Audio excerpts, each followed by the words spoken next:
तो कल का अधूरा छोड़ा हुआ काम आज सुबह सुबह मैं पूरा करने के लिए बैठ गई थी। तो किचन का सारा काम मैंने निपटा लिया था, साफ़ सफाई से लेकर खाना बनाने तक का।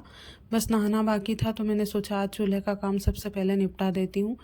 तो कल जो मिट्टी थी वो थोड़ी सी लूज़ थी, तो आज थोड़ी सी अच्छी ठीक ठाक हो गई थी, मतलब चूल्हा बनाने के जैसी। तो फिर मैं 8:30 बजे फ्री हो गई थी काम से। बस नहाना बाकी था, साफ़ सफाई किचन में और बाकी कमरों में भी साफ़ सफाई हो गई थी। तो मैं सबसे पहले इसको सही करने के लिए बैठ गई थी और सुबह सुबह मेरे पास सिलाई का काम भी आ गया था। तो इसको निपटाने के बाद मैंने सोचा फिर बाद में ही मैं सिलाई का काम करूँगी, नहीं तो ये जो मिट्टी है टाइट हो जाएगी, तो उसके बाद इसका चूल्हा नहीं बनेगा, फिर से मुझे इसको गलानी पड़ेगी। तो मैंने इसको शेप दिया अच्छे से, और मतलब जो मिट्टी थी एकदम परफेक्ट थी बनाने के लिए, जो चूल्हा मैं बना रही थी। तो सेकंड बार बना रही हूँ, लेकिन ठीक ठाक बन गया था मुझसे ये चूल्हा। तो 1-1.5 घंटे की मेहनत तो लगी मेरी इसमें, लेकिन फिर भी ठीक बन गया था। मतलब मैं रोटी बना सकती थी इस पर, ऐसा बन गया। तो अभी सूखने का वेट करना पड़ेगा, इसको पूरा कंप्लीट सूख जाएगा उसके बाद मैं इस पर रोटी बना पाऊँगी। तो चूल्हे का जो खाना रहता है उसकी बात ही अलग होती है, क्योंकि हमारे घर पे तो हम पहले चूल्हे का खाना बनाते थे, अब तो वहाँ पर भी चूल्हे का नहीं बनता है। लेकिन चूल्हे का खाना स्वाद में भी अच्छा रहता है और हेल्थ के लिए भी अच्छा रहता है। तो मैंने सोचा छोटा मोटा चूल्हा बना ही लेते हैं, अगर कभी कभार रोज़ तो नहीं बना सकते, क्योंकि हम लोग यहाँ पर उपले भी मतलब बाज़ार मॉल के ही लेते हैं, पैसों से लेते हैं। तो गाँव में मिलते हैं ऐसे, तो हमने बाटी सेकने के लिए लिए थे, क्योंकि ओवन की बाटी घर में किसी को भी पसंद नहीं है, क्योंकि जो अंगारे की बाटी खाता है शुरू से उसको अंगारे की ही पसंद होती है। तो ओवन की हमने 2-4 बार बनाई थी, लेकिन उसकी बाटी इतनी अच्छी नहीं लगती जितनी अंगारे की लगती है। तो इसलिए हमने मोल के लिए थे जो कंडे थे वो। तो मैंने सोचा अगर थोड़े बहुत और ले लेंगे तो कभी कभार हम चूल्हे पर खाना भी बना पाएंगे।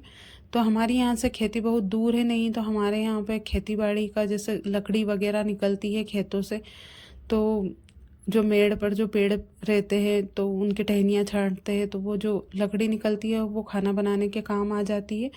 लेकिन हम लोग इतनी दूर रहते हैं तो वहाँ से लाना भी इतना महंगा पड़ जाता है, तो इसलिए फिर हम लोग गैस पर ही बनाते हैं। तो मैं तो यहाँ पे आई हूँ जब से, मैंने कभी चूल्हे पर यहाँ पर बनाया नहीं खाना, सिर्फ गैस पर ही बनाते हैं। और मेरे घर पर मैं बनाती थी तो मुझे आता है, वहाँ पर भी अब तो चूल्हे पर नहीं बनाते हैं, लेकिन मैंने पहले बनाया था। और फिर चूल्हा कंप्लीट हो गया था, एकदम अच्छे से शेप में आ गया था। उसके बाद फिर मैं नहा कर आ गई थी, और हमारे घर पर मेहमान आ गए थे आज। तो मेहमानों के साथ थोड़ी देर मैंने मतलब मैं बैठी, और उसके बाद फिर मैं लग गई थी सिलाई के काम में। तो 2 फाल धोकर मैंने डाल दी थी, तो ये फाल मुझे अभी लगा कर देनी है, और 2-3 दिन में ब्लाउज़ देना था मुझे। तो काफ़ी हेवी साड़ी का है, मतलब इतनी हेवी तो नहीं, जो ट्रेंडिंग में जो चल रही है वो ही साड़ी है। तो ये थोड़ी सी ज़्यादा ही कॉटन में थी ये फ़ाल, तो इसमें पूरे सलवटे पड़ गए थे, तो मुझे प्रेस करना पड़ा। और एक फ़ाल जो थी वो ठीक ठाक थी, तो उस पर मुझे प्रेस नहीं करना पड़ा। और इसको मैंने धोकर डाली थी तो बिल्कुल ये ना चिपक गई थी ऐसे, तो फिर मुझे इस पर प्रेस करना पड़ा। और ये साड़ी ना मुझे बहुत ज़्यादा अच्छी लगी थी। तो येलो कलर मुझे बहुत ज़्यादा पसंद है, और इसमें उठाव भी बहुत अच्छा था। इसमें जो बारीक बारीक स्टोन लगे हुए थे बहुत ही अच्छा उठाव दे रही थी, मतलब बहुत ही ज़्यादा सुंदर साड़ी थी ये। और इसका कपड़ा भी बहुत ही अच्छा था, तो मुझे इसी कपड़े में साड़ियाँ अच्छी लगती है, ज़्यादा हेवी साड़ी या फिर मतलब मोटे कपड़े की साड़ी पसंद नहीं है। तो इसमें फाल लग गई थी साड़ी में, और कंप्लीट करके मैंने रख दी थी, क्योंकि बस उनको देना ही बाकी था। तो मैंने उनसे बोल दिया था कि आप शाम को साड़ी तो ले जा सकते हो। तो मैं फिर एक ब्लैक कलर की साड़ी में भी मुझे लगानी थी फ़ाल, तो एक साड़ी मैंने फ़ोल्ड करके रख दी थी और दूसरी साड़ी में लगाने बैठ गई थी। और ब्लाउज़ भी मैं अभी सिलती, लेकिन ब्लाउज़ का ये मेरे पास में सामान नहीं था, मतलब उन्होंने डिज़ाइन वाला बनवाया है ब्लाउज़, तो उस वजह से मेरे पास वो लेस वगैरह नहीं थे। तो अभी आज ये आने का भी बोल रहे थे, इनका सुबह फ़ोन आया था। तो आज आ जाएंगे, तो मैं कल मार्केट जाऊंगी और वहाँ से लेस लेकर आऊँगी, क्योंकि सिलाई का काम ज़्यादा चलता है तो सामान बहुत जल्दी ख़त्म हो जाते हैं, और इकट्ठे इतने ज़्यादा मैं लेकर नहीं आती हूँ, क्योंकि एडवांस में पैसे देने पड़ते हैं। तो इसलिए फिर मैंने सोचा कि इकट्ठा इतना ज़्यादा लेकर भी क्या कर दूँ, क्योंकि इतने ज़्यादा ब्लाउज़ आते नहीं हैं मेरे पास में, कभी कभी आ जाते हैं, तो इसलिए मैं इतना ज़्यादा सामान ला कर नहीं रखती हूँ। उसके बाद फिर ये ब्लैक वाली साड़ी थी, तो इसमें भी मैं फ़ाल लगाने के लिए बैठ गई थी। लगे हाथ में लगा दूंगी, नहीं तो एक बार अगर बैठ जाते हैं तो फिर मन नहीं करता है किसी काम को करने का। और आज तो गर्मी इतनी ज़्यादा थी और लाइट भी नहीं थी, तो ऐसे ही गर्मी लग रही थी। तो मैंने सोचा अभी नींद भी नहीं आएगी अगर सोऊंगी तो फिर मैंने इसमें भी फ़ाल लगाई। और ब्लाउज़ की कटिंग मैं बाद में ही करूँगी, क्योंकि वो डिज़ाइन के ऊपर एक कौन सी डिज़ाइन, क्योंकि गांव में ऐसा नहीं चलता है, कैटलॉग वगैरह नहीं है मेरे पास, तो मैं अपने हिसाब से कर देती हूँ। वो जैसी मोबाइल में बहुत सारे तो मोबाइल में दिखा के चले जाते हैं कि ये वाली डिज़ाइन बनाना है, और बहुत सारे ऐसे ही मन से ही करने का बोल देते हैं।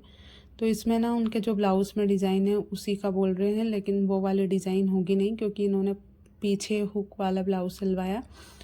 तो ये वाली साड़ी भी कंप्लीट होने वाली थी। तो एक साड़ी में फ़ाल लगाने का मैं 20 रुपये लेती हूँ, और डिज़ाइन के ब्लाउज़ और सिंपल ब्लाउज़ के अलग अलग रेट रहते हैं। तो जैसे सिलवाते हैं उस हिसाब से मैं सिल कर देती हूँ। तो अर्जेंट भी सिल कर दे देती हूँ। तो अभी इनको भी शादी में जाना, तो ये भी 2-3 दिन में मुझे कंप्लीट करके देने हैं। तो अभी मतलब 2-3 दिन से मेरे व्लॉग बहुत छोटे आ रहे थे, क्योंकि अभी मैं सिलाई के काम में और ये चूल्हा बनाने के काम में लगी हुई थी, तो इसलिए फिर मैंने शाम का खाना आज जल्दी बना लिया था, क्योंकि इन्होंने आने का बोला था। तो मैंने सोचा थोड़ी बहुत देर इनके साथ में बैठूंगी, तो मैंने जल्दी खाना बनाने में मैं लग गई थी।